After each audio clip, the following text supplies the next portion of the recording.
So imagine my great surprise after waiting almost 2 full months for my Condor Blue HDMI cable for my second Ninja 5 when I see a video by one of my favorite YouTubers, Gerald Undone, in which he's advertising the fact that he's partnered with that exact same company to create a purple colored variant of that cable. Thank you, Gerald. Now I know why it was back ordered for so long. So naturally, I ordered this Undone purple variant as soon as that video went live and canceled the order for the other one. And I've been playing with it for about a week now, and it's good. Let me tell you about it. But first, let's get done. Gerald Undone. He's mentally stable. So the HDMI cable that I've been using in lieu of that original Condor Blue cable that will now never manifest was a monoprice HDMI 2.1 full 48 gigabit a second HDMI cable that was but all longer than I needed it to be, heavier than I needed it to be, and faster than I needed it to be. Even the new Ninja 5 Plus doesn't have an HDMI 2.1 out, which is something I don't totally understand. Anyway, so I was looking for something that was lighter, shorter, more flexible, but could still carry a 4K 60 signal from my A7S III to my Ninja 5. And thankfully, this cable does all of that beautifully. So let's get on to the positives then. As I just mentioned, this cable is lighter, shorter, more flexible, cooler looking, subjective, and can still carry a 4K 60 signal from my camera to my Ninja 5. Fantastic. So another really great thing about this cable is the price. Now you might think because it's a partnership between a big YouTuber and an established company that makes good products, that something like this would cost $40, $50, $60, but that's actually not the case. The original blue, Condor Blue cable that you can get on B&H costs exactly 20 bucks with free shipping, if you can find it in stock, because it's still not in stock. Thank you, Gerald.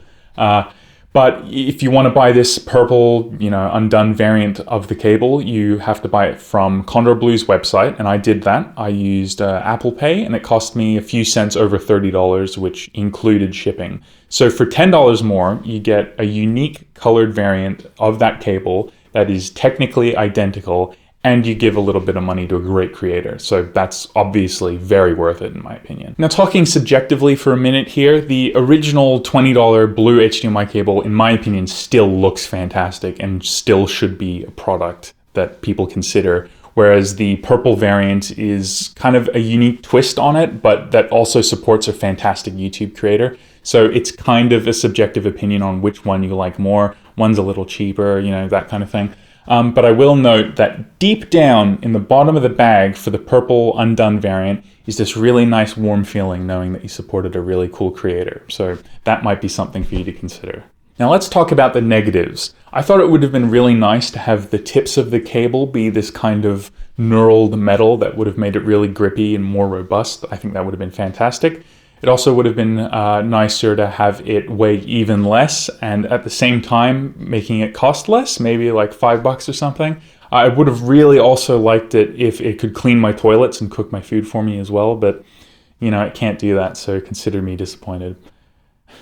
In all seriousness, I think the only downside of this cable that I've seen is that it might be a limited run cable, which is really disappointing. I hope they have this up as a permanent option on the website, or at very least this becomes available to major retailers like B&H or Amazon or something like that, because this kind of thing doesn't really deserve to be, a limited run kind of product, because it's just cool. So in conclusion, that's really all I have to say about this cable. Not a long video, I know, but it doesn't need to be. The cable does everything that it needs to do, and it looks cool while doing it, and you get to support an awesome creator. So I absolutely highly recommend that you pick up this cable, even over the original one, because again, it might be time limited. I really hope it's not. I hope they make a lot of them. So yeah, that's it. I hope you enjoyed, and that'll be it from me until next time. I have to acknowledge the genius of Gerald here for a minute.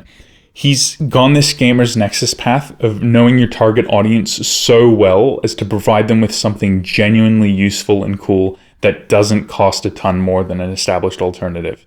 It's just flat out smart, and I have to point that out because there's not enough YouTubers doing this. They're all like selling shirts and stuff, and that's fine, but This is so much more unique. The only way it could be better is if it was like a signed, numbered edition. Would have been crazy. I love this kind of thing.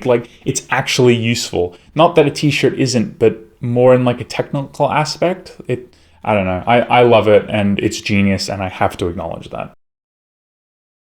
Sadly, Gerald's still under this delusion that 35mm is better than 50. This is 50. It's fantastic. I don't know what these people are talking about. There's so many YouTubers. They're like, 35mm is fantastic. And I'm sitting here with my 50 going, no, it's really not that good. 50 is the way to go. It's such a good hybrid in between the two. And on the G Masters, you get the side button. And on the 35, you don't get the side button because it's not a portrait lens, because it's too wide.